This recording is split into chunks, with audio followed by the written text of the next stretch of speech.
Good afternoon. I'm Margot Van Etten. I'm one of the pastoral ministers at St. Monica's Church. And I want to talk a little bit about learning how to listen and look. You know, the readings for Sunday were among my favorites, especially the Old Testament reading, which was where the prophet Elijah goes up to the mountain of God, Horeb, and he's in a cave, and he's got word that God is going to come to him. And so he's listening to hear God. And the first thing he hears is this mighty wind that uproots trees and makes a racket, but God isn't in that wind.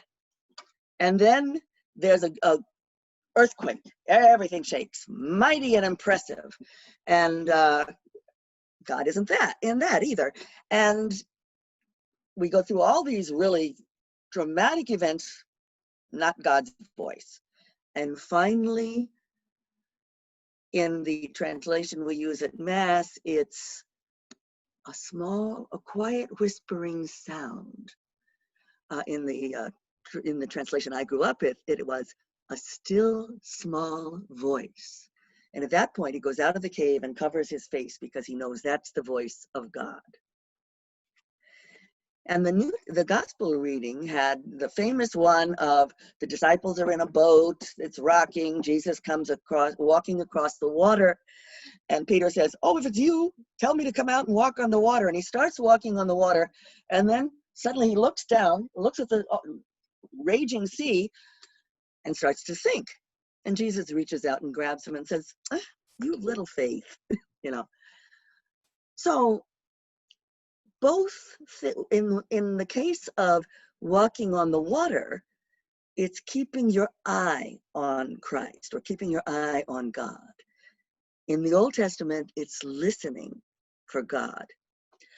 And my experience has been that learning how to look for God's presence and listen to God is the secret to treading water in the storm.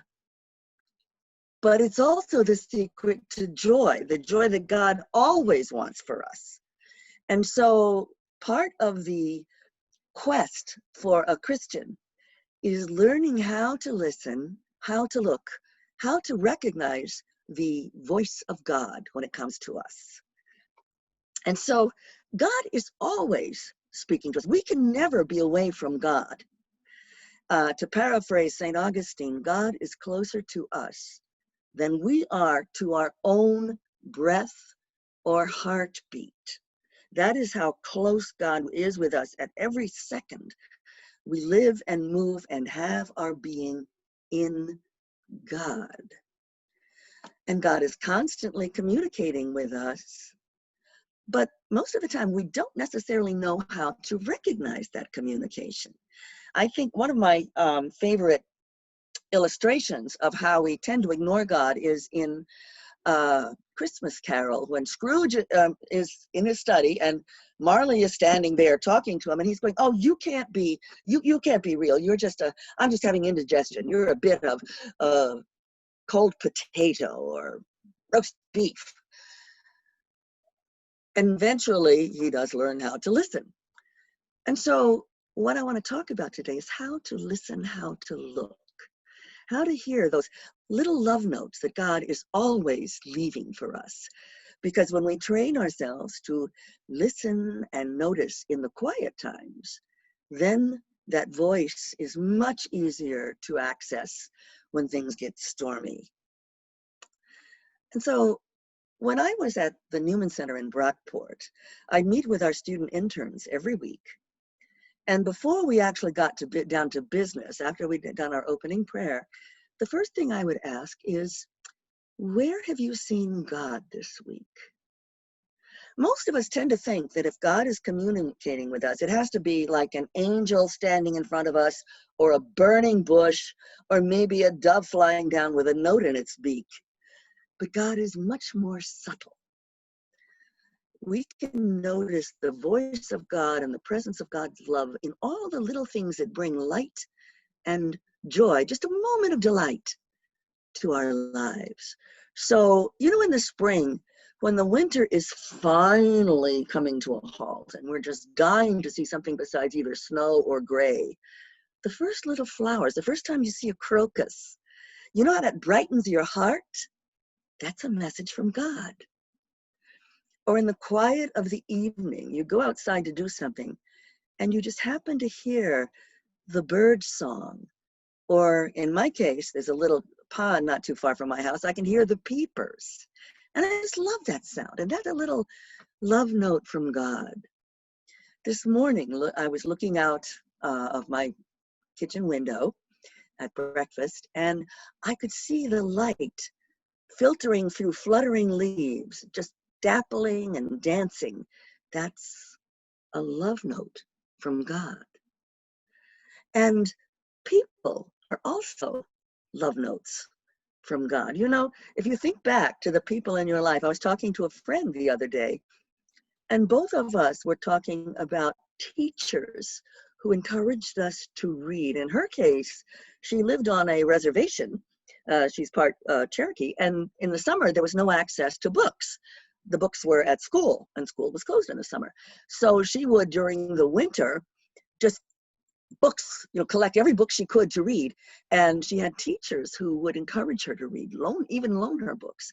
I had a librarian who would let me know when a book came in that I might want to read. And I was about 10, allowed me to read the books in the young adult section because I'd already read everything in the kids section. And back in those days, we were strictly regulated by our age-appropriate literature, not because there might be anything risque in it, but because we were too benighted to understand anything more sophisticated. So she would give me a pile of books. I would come home. She was one of those little voices of God. And my friend's teacher was one of those little voices of God, encouraging us to grow and to learn. There's a marvelous story one of my retreat masters told one time of a woman who, her mother had just died. She's in New York City, tying up loose ends, and it was a gray, cold day. One of those days that's just blah, and she was feeling sad and blah, and she had to grab a bite to eat. So she went into this little convenience store, and on that cold, gray day, she's rummaging around, and when she came up to the cashier, this little man, looked up at her and beamed at her as if he had been waiting all of his life to see her, and said, "Good morning." And somehow that moment just lightened her day. It was a ray of light in what was a very gray time in her life.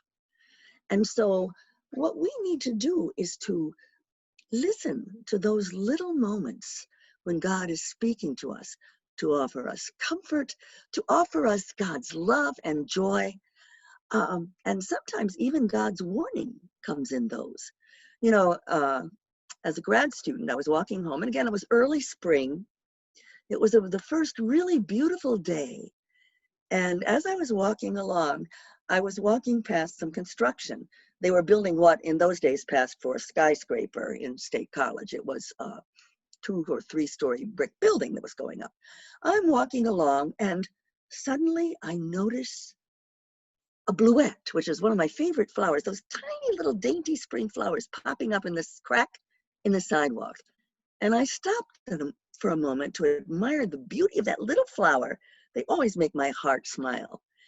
And also just to marvel at how that tiny little thing had the power to come up in that crack in the sidewalk. Finish my little momentary contemplation, start to walk, and shunk, a brick fell from the top of the building to where I would have been standing if I had not stopped and admired that flower. Didn't take an angel appearing in front of me and shoving me back. It just took God speaking to me through that tiny little flower. And so I think one of the practices that we can try is to, in the morning or in the evening, just as we're over our coffee or an evening cup of milk or whatever we do in the evening, to sit and say to ourselves, now, where has God spoken me today? Or if possible, in the moment, just look at that thing that brings us joy and notice it and say, that's God speaking to me, saying, I love you. Because God is always saying, I love you. And so all we have to do is to listen, to look,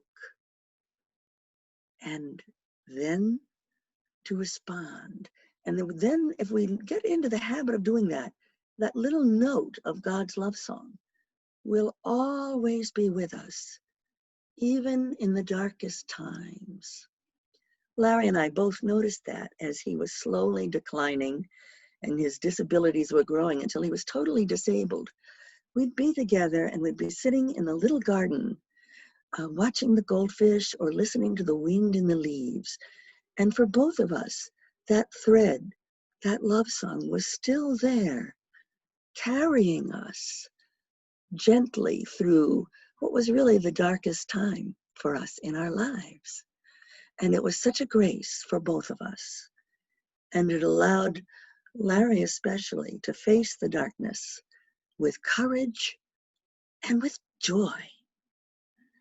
And so my thought for us today to hold on to is, where is God speaking to me today? Keeping our ears open, keeping the eyes of our hearts fixed on God.